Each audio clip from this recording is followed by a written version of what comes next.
Welcome to Pop and Play, the podcast all about play in all its frivolous, joyful, serious, and powerful forms. We are back for another season. We're back! Woo! Of Pop and Play. And Can't this keep season, us down. Oh no, never. Started from the bottom, now we're here. And this season, we're looking at young people's media and pop culture. What are kids interested in these days, and why is media an important part of engaging with youth culture? My name is Haney Yoon. And I'm Nathan Holbert, and we are two education researchers that really think a lot about play and think play matters. It's a deep conversation to dive into. Each week we talk with other scholars, activists, parents, and children about the significance and value of play in their lives. And this week we're going to be talking with a child, two parents, and three actors, writers, and producers. I wonder who the actors are. Could it be 3 out of 3? It could be 3 out of 3. We're very excited. We're going to be talking with our guests about making media and the challenges and the opportunities that are part of that. But kind of a unique feature of this week's conversation is that we're going to be talking with a family that creates media together and a young person who is an actor as well. So I'm wondering, Haney, tell me about your acting experience. Yeah, okay. I mean, if you've listened to this podcast for a long time, you know that I'm not an actor. That was not my dream. I was actually more quiet and invisible. I didn't come into my stardom until as of late. Mug for the cameras. Or my potential as an actor. Ooh, excellent pronunciation. Yes. But I didn't really make a lot of media when I was a kid. And, being the old people that we are, back then media making meant that you had to carry a camcorder on your shoulder. And, I was like 4 feet tall then. So that was very difficult. Instead of 4'3". Exactly. So carrying around this heavy thing was really hard. But my dad would make a lot of home videos. So I just remember watching a lot of videos that my dad made and thinking they were so delightful. And it was literally me and my brothers splashing around in the pool.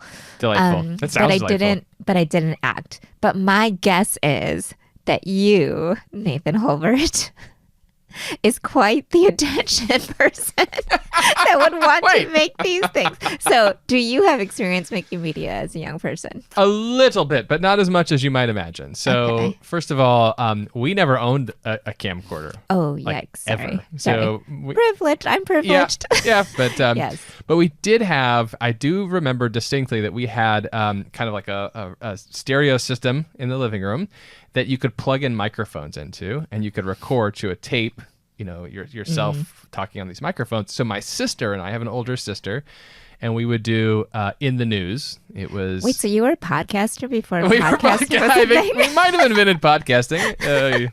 You're welcome.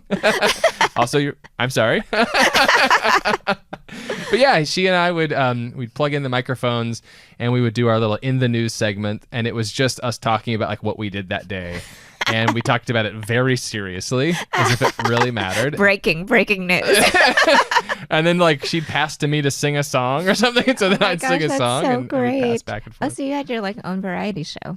Basically, yeah. It was long. But go ahead, sorry. No, I think there's something so delightful about a homemade, something that isn't overproduced but really raw. Right. Version of some kind of media making. Yeah, there's something really kind of warm about that. Yeah. There's something that can really draw you into it as well. Yeah. And you could see someone's process. But media making is actually harder than it looks. Even the ones that seem not as produced as like a blockbuster film, right? But there is like actually a lot of work that goes into it, and it's a little bit more than the home videos that you and your home audio recordings. Thank you. You and your sister podcast podcasts proto podcasts. The Holbert family podcast.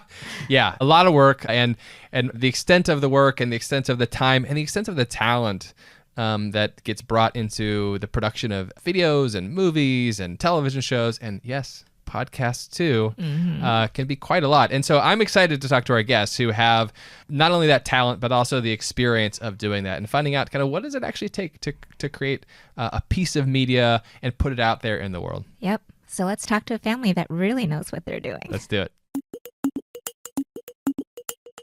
So today we are very excited to welcome a trio, I would say, of local celebrities here in New York City. Jesus Saldercon. Hello, how you doing? I'm great. Paula Pacel Hola, hello. and Logan John. Hello, hola, bonjour, konnichiwa, hui. Oh, Wow. excellent. What do you Your got? turn now. Can you say? I can't believe we turned to each other and said you have to do it now too. We're very simple.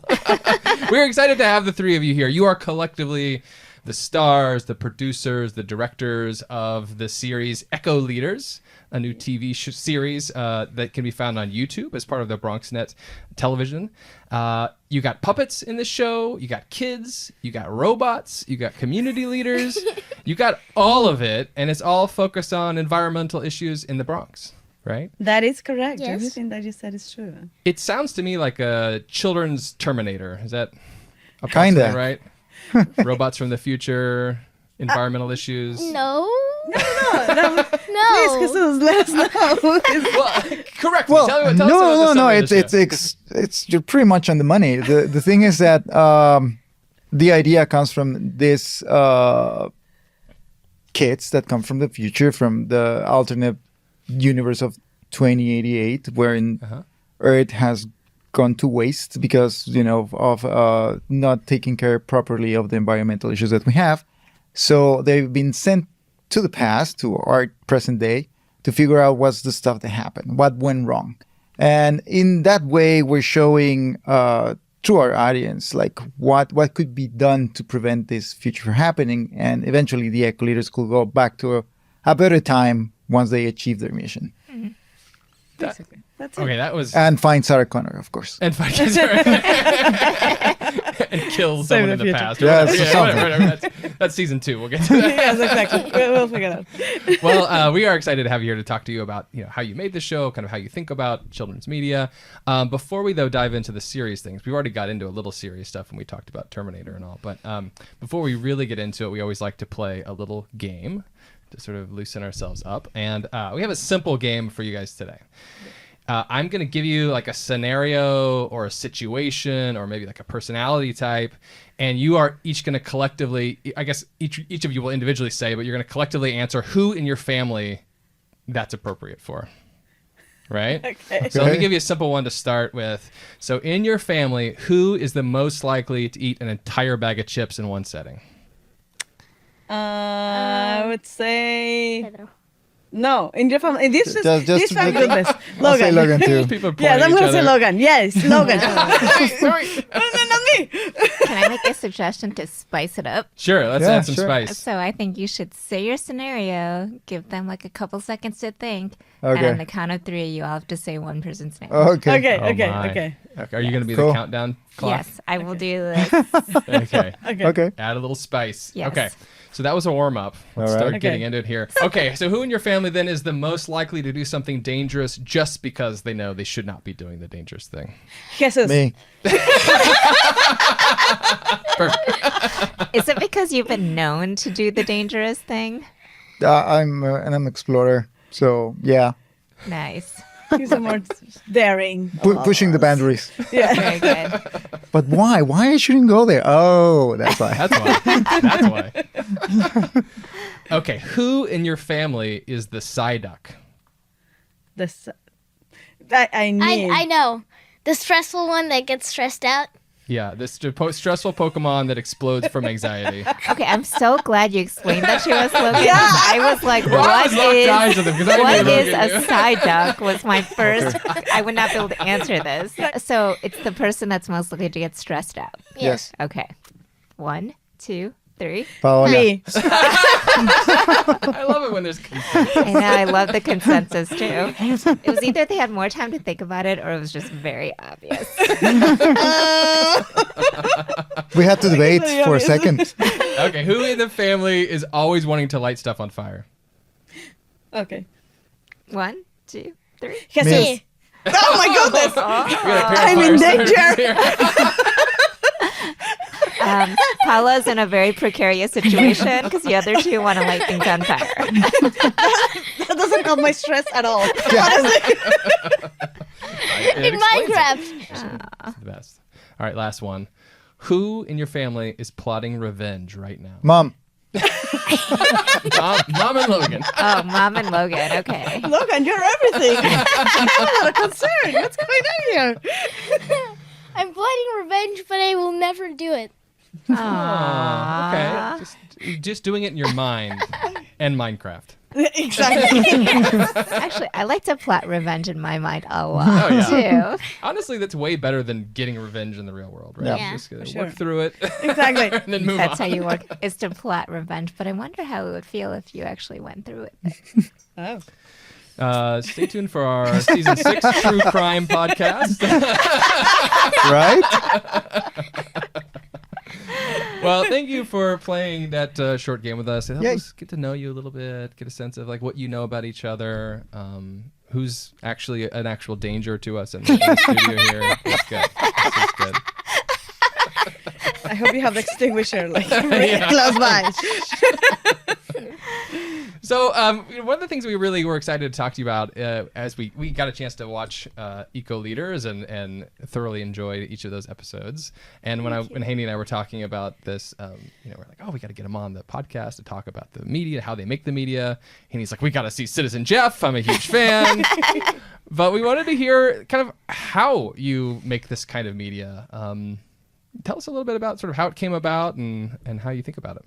So, so these fundraisers, like they just came together. They created this organization called Creatives Rebuild New York. Oh. So they were going to give a grant to 200 artists of the whole state of New York, and they were going to get this salary for 2 years to do whatever they want through an organization. Wow. So we were lucky enough to get that grant through BronxNet. Yeah. And it wasn't me, I have to be honest. Jesus came up with this idea because we thought that we wanted to do something about the environment, because I think this is a subject that has been like really like relegated, like nobody's Yeah. talking about it enough. Yeah. Honestly, especially kids, or it's kind of lame usually the content about the environment. We wanted to do something cool that reminded us of our shows when we were kids, the Yeah. 80s, 90s shows, Yeah. that kind of stuff.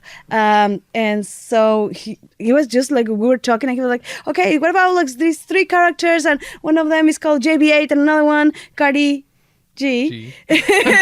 I always confuse, and that's my character. Cardi G and another one, Latron, and with his, like everything just like was coming out of his head at that moment. And we're like, okay, yes, let's write that immediately. So, I got the part where you said you were part of an artist collective. Like when people after the pandemic left New York, a lot of artists left New York, and you're talking about the ways that people are trying to bring art back into the city. So what were you all doing before the pandemic as artists? Basically, I've been working with a bilingual children's theater, a company called Teatro Sea, for the past 15 years now, or 18 years, I think. So I've been doing puppetry and children's theater since then, and voiceover, animation, all that. But then everything came to a halt, especially theater. Yeah. So we needed. We were actually in a really bad place, and we thought that we were going to have to go back to Mexico. That was it. But this opportunity came up, and we weren't the only ones. And I know that a lot of artists we got to stay and to keep going with their careers just because of that opportunity. Yeah. Just before the pandemic, I was in the middle of pitching 2 children's shows. One was a horror show, and the other one was like a kind of an epic thing. Game of Thrones meets the Smurfs type of stuff. And I was in the middle of pitching to Netflix and to Disney company, and it's exactly the same. It all came to a halt. Yeah. You were stranded in nothing for a second. So yeah. Wait. A children's show that's Game of Thrones times Smurfs? Yes, meets the Oh Smurfs. my God. Game of Smurfs. I love that. That has got to be made like instantly. Right? With that pitch, I got it made. Nailed it. You nailed it. Oh my gosh. I'm so interested in that. What about you, Logan? Are you involved in theater? Yes, but honestly, my biggest gigs came pandemic and after. Mm. Movie during pandemic, and multiple series like 2022 and after. Oh, wow. And what kinds of roles did you play there? Were you doing like voiceover stuff, acting stuff? Before 2022 or 2020, mid 2021, I mostly did acting, like on camera, but now I just mostly do voice acting. Like what kind of acting did you do on camera? Tell them the kind of roles. Well, I actually started as just a background character, then like one small character, and then a character for a movie, and then voice acting. Oh, nice. I do have to say, you have an excellent voice for voice acting. Thank you. That comes from TV. Every single voice comes from imitating, which helps you create your own voices. Oh, I love that. Without TV, I wouldn't have been able to make my voices. So, don't put limits on TV, people. Well, Okay, and it also helps that your mom is a voiceover actor as well. I mean, Yeah. Yeah. can we talk about You had to be the agent and stuff. I mean, Paula, this is about Logan, okay? I'm just kidding. But it's true. It's very true. Yeah. I mean, Logan, I think you said a very, I'm going to nerd out here for a Let's do second. it. Okay. Let's do But it. you said a really important thing that's part of media studies and also writing, childhood writing, is that everybody's like what you do when you develop your own writing voice, you develop it by reading a lot of other people's writing, kind of adopting and taking up people's writing, and then you kind of transform it into making your own. And sort of like how children engage with media is you watch a lot of media, you kind of take it up and imitate it, and eventually it doesn't become an imitation. It's actually your own unique voice. So I think you said that very well. Thank you.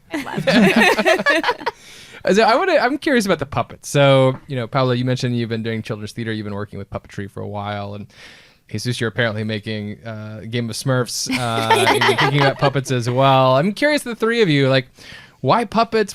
How is that? How do you think about that as a way of communicating with kids or of telling stories? What is it about the puppets that you like? Well, first of all, you can make them whatever you want them. I mean, they can look like whatever you want. They can be yellow, orange, blue, whatever. And you can also play a lot with them, right? Like they can make like crazy stuff, and children love puppets. Thanks to Sesame Street, and there's like a suspension of disbelief every time they see a puppet. Even if they're looking at the other person talking next to the puppet, they just look at, and if they're good puppeteers, they can totally think that it's a puppet, the one who's talking. So, and like we were saying, we also wanted like this 80s feeling, and there was a lot of puppets in the 80s and 90s. So not only Sesame Street, but Jim Henson did a lot of shows with puppets, and even the Blue House, or what was it called? This blue bear. Remember that mega blue bear? Oh, no. Well, that was one of the shows. So you had Also, purple the bears. puppets are a little more universal in terms of Yeah. identification with the kids. The way that if you have a green puppet, it can be any race, any age, just by whatever the puppeteer decides to do with him, he will have a certain type of personality, but it's a blank slate for the audience. You can identify with him just because he has the same feelings and reactions to whatever the problems he's facing. It's easier to access as an audience to something that it's kind of a blank slate in terms of appearance.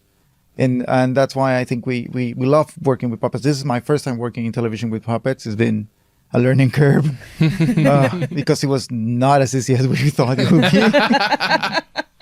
But we have had a great team around us that have helped us learn about it, learn how to make it more efficient, and how to make it more engaging to all the other people who were coming into the set and interacting with them for the first time. Especially our star here, that he had to work just with 3 puppets around him, and he was being the only human on camera. When I watched episode 6, where was that your actual classroom, Logan?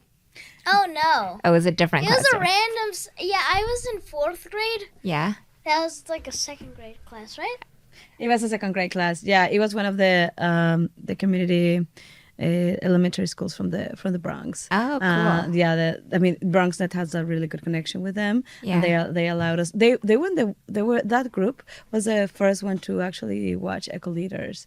So they were there for the premiere, and they loved it. They actually liked. I was so nervous because kids are tough. Yeah. Yeah. If they hate something, they will let you know. Yeah. But no, they loved it, and they were really happy to be part of the whole thing. For our listeners, you definitely have to watch that episode, but there is a segment where the puppets and the actors go to a classroom. Citizen Jeff also goes to the classroom, and they kind of talk about different things that they were going to do to kind of clean up their neighborhoods and the environment and things like that. And what I noticed about it that was so nice was that there's something about puppets being in the space with kids that makes them like joyful and open up a little bit and interact in a different way that another human adult maybe standing right next to them might not be able to get.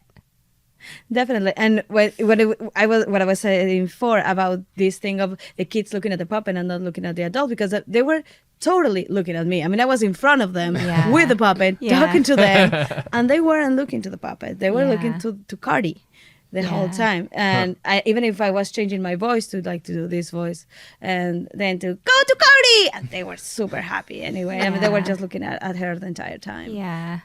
Oh, that's really cool. I feel like we should actually sorry, I'm going to backtrack again because now we're just completely chaotic. We should talk about the roles that each of them play in the show, right? Yeah, so you just mentioned Cardi G. Yeah, I'm Cardi G. Tell us about Cardi G. Well, Cardi G is this super enthusiastic girl from 2088. Everything is fantastic. Because everything will be good. She's very positive. So when things go wrong, it's very hard for her to come out of that dark place. So she, but because she's extremely happy. So I'm playing Cardi G, and I'm also playing Clara. That is like another small character, and she's part of Bronx, and she's one of the producers that at the beginning she's very annoyed by them, but then she's happy and she wants to help them. High Commander. High Commander. I'm High Commander Clara. Yes. She became very happy when she was named High Commander by the puppets. And I'm also Latron James. You are? Yes. And tell us about Latron James. Tell us who Latron James is.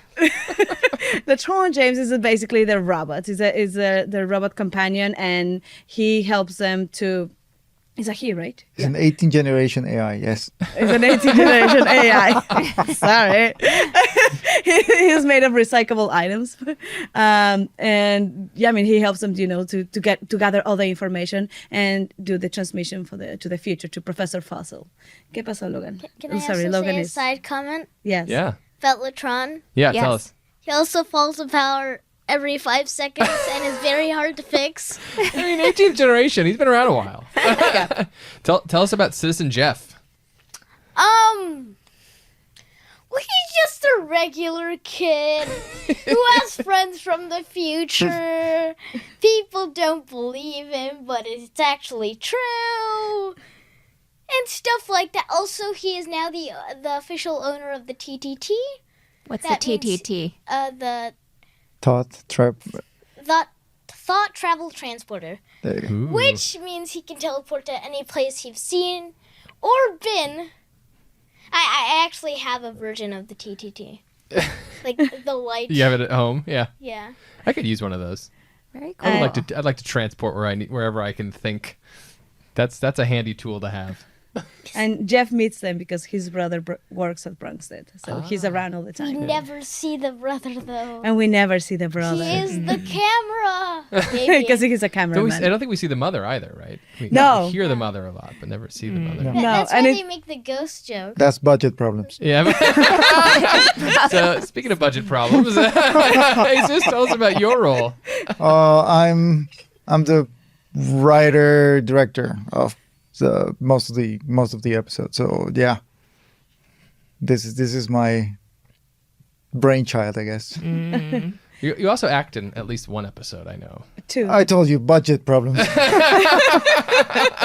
We need some random guy. So, random guy. So Jesus is the writer and random guy. Random That's the guy. credit that he gets Yes. rolling. Yeah. Random Yes. guy. I like that. That's good. Yeah, very nice. I mean, Alfred Hitchcock was a very good random guy. So Exactly. Nice. Yeah, that's true. And we should mention that Logan or Citizen Jeff is actually the connector between the future puppets and the present day. Right. So Definitely. very important role. Saving humanity. Speaking of that, I kind of wonder if you guys could talk a little bit about the way in which this media making it becomes sort of storytelling, but also sort of activism, both, right? Like you mentioned this at the top that like this isn't really a show that's just like purely informational. Let us tell you about the different seasons, or let us tell you about this particular animal. It's also very much about kind of activism and doing things differently. And we were watching an episode recently together about Asthma Alley. Can you say a little bit about how you kind of approach this interesting intersection, especially when you're talking about making a show for children? yeah, well, the thing is that the shows that we grow up, they really focus on this the conscious for ecology, but at an individual level, like pick up your trash and don't waste water and whatever. And we have seen with the pass of time that it's not really about the individual effort; it's about the community effort. Ecological problems are something that affects a larger group of humans than just one. So that's what we wanted to address with EcoLeaders. It was kind of about making conscious or making kids and young people conscious about how they need to do a community effort, and giving the tools that BronxNet gives us to engage with community efforts, with politicians, with different institutions like the EPA. That we thought that was the best way to go. That was the best answer.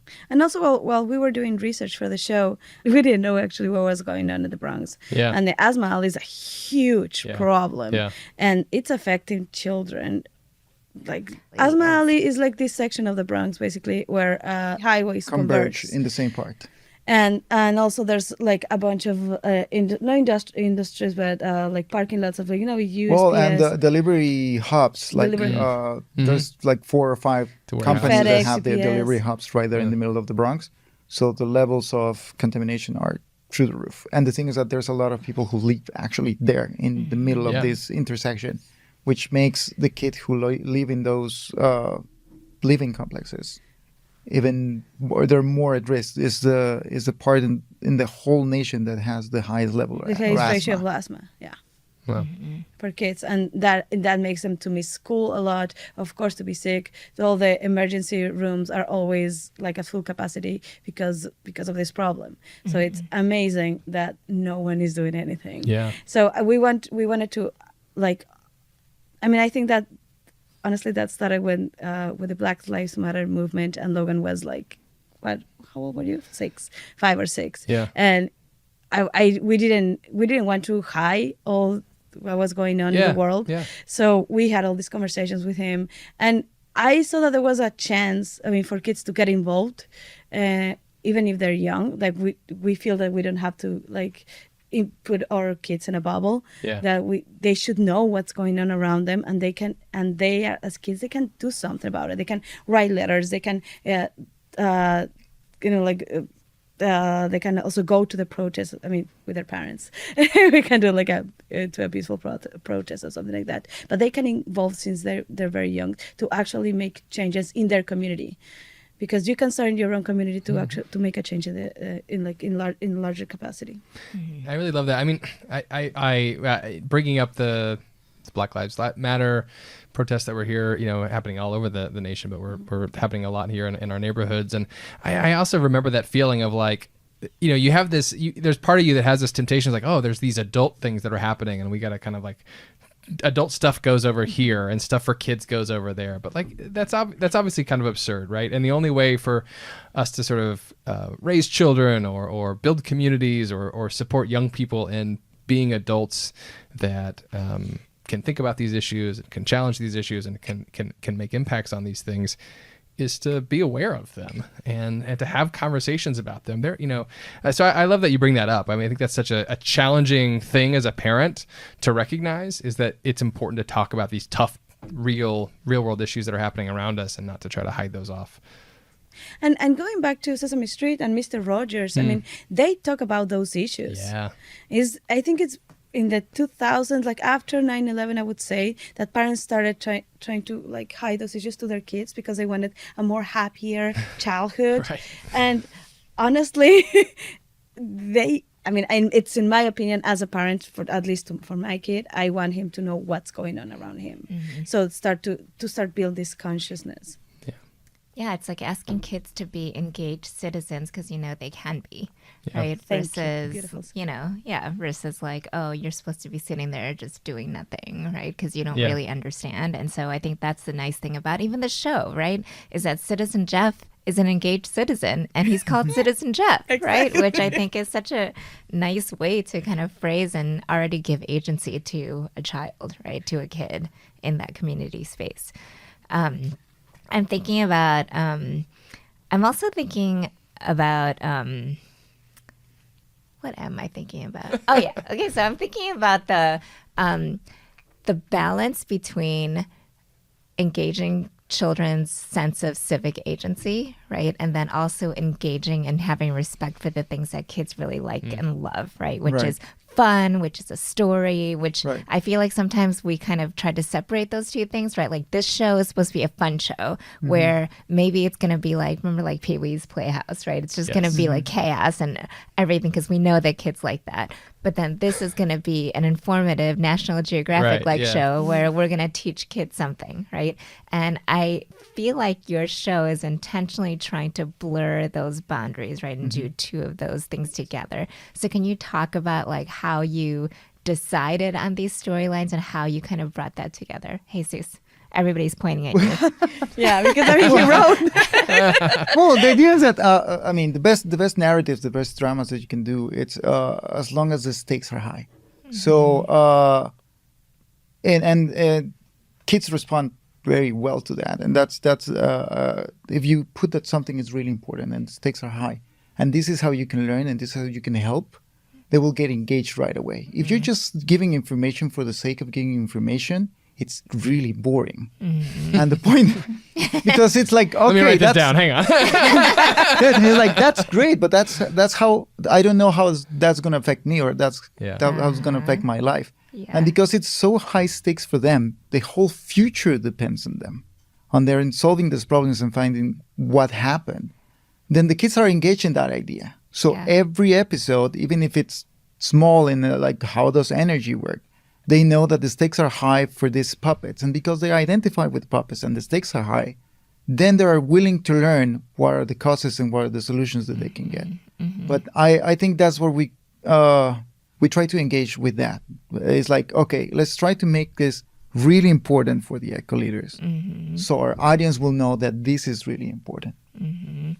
Yeah. And also you have Agent Jared, right, who's always standing in the way and Yes. acting as the villain.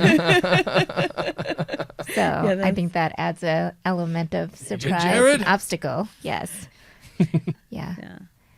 Logan, do your classmates watch your show? Some, yes. Yes.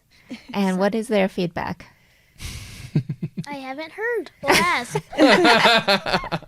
No, but I mean, the feedback that we've got from kids that, for example, your cousins, they really like the show. From the,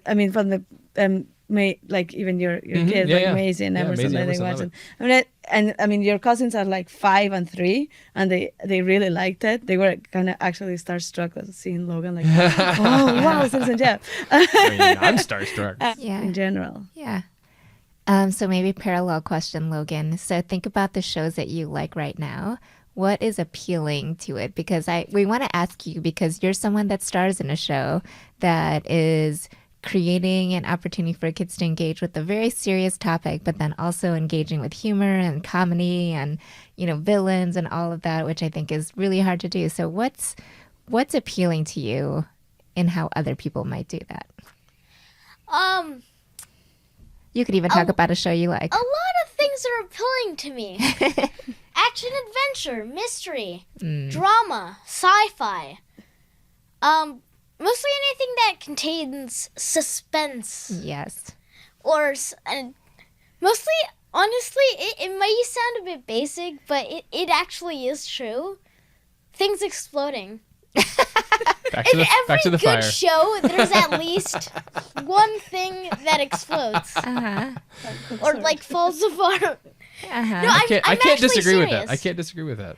I actually love a good show that something falls apart. And then it's all about getting it back Could be a together. person. But really, to make it, you just have to think how a kid would think.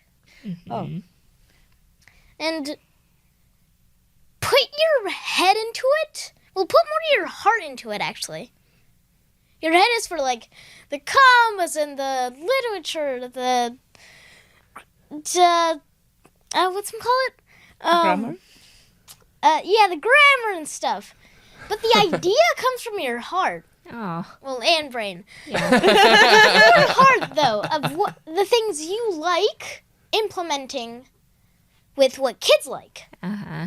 Yeah. Well, And for that's sure. hard. For sure. I mean, that's what I think that's pretty much what we did. I mean, Yeah. I love Well- that. It's a great vibe. The whole thing's a great vibe, and it definitely reminds me of shows from my childhood, and it's a lot of fun. Perfect. So what's next for the three of you? Are you working on anything new together? Or? Well, now we're working in the budget for the second season. So because this season was made with a grant, Creativesville, New York, but now we're gathering the budget for the next one. But we're working on that, and I mean, I'm still working with Teatro Sea. I do a lot of audio description as well, voiceover. Logan is recording like 3 animations right now. He Oh, has wow. recurring roles, and Jesus just finished a proof of concept, right? yeah, I'm doing a film. Anti-romantic comedy. I love that. So one thing we like to do before we wrap up our episodes is to find out from you all what's popping. So we're curious about any shows you're into, movies, video games, books, music. What media is getting you excited these days? What's popping for you? Right now, I'm obsessed with Yellow Jackets. Ah, Oh. It's so good. All the characters are so Yeah. complex, and Yes. they're like all those female characters are so different than anything that is being written before. I think Yeah. it's pretty good. So Yeah. that's what gets me popping right now. Excellent. that's awesome. What's popping for you, Logan?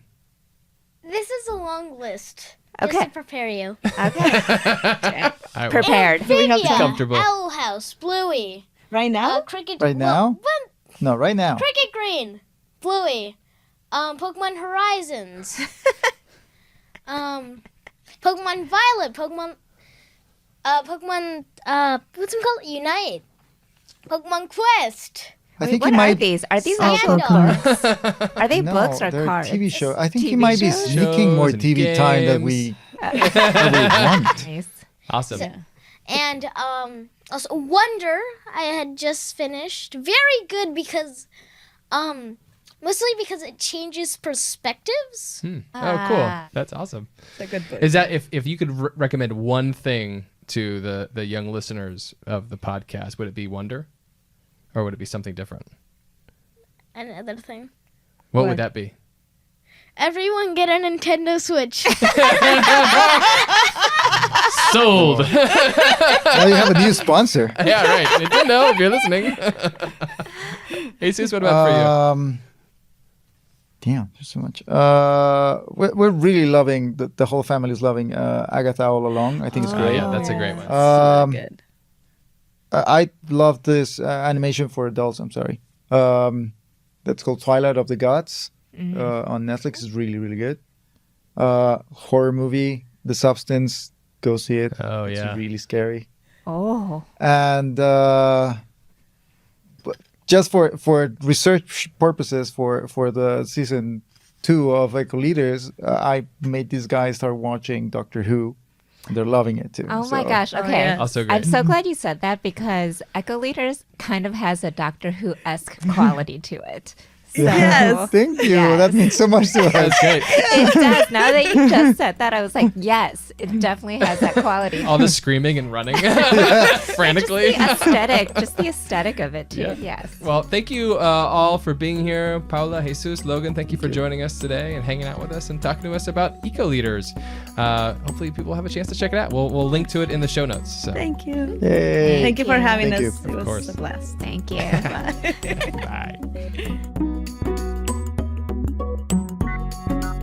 Pop and Play is produced by Haney Yoon, Nathan Holbert, Lalitha Vasudevan, Billy Collins, and Joe Rena Ferry at Teachers College, Columbia University with the Digital Futures Institute. Audio recording for this episode by Meyer Clark and Abu Abdelbagi. This episode was edited by Billy Collins and Adrian Patullo. For a transcript and to learn more, visit tc.edu/popandplay. Our music is selections from Leaf Eaters by Poddington Bear, used here under a Creative Commons Attribution Non-Commercial License. Blake Danzig and Meyer Clark provided our social media and outreach support. Follow at Pop and Play Pod on Instagram. Thank you to Abu Abdelbagi for support with our website and additional materials. Do you teach about play and pop culture? Check out our topics collection organized for the classroom. And of course, don't forget to share Pop and Play with a friend or colleague. And thanks for listening.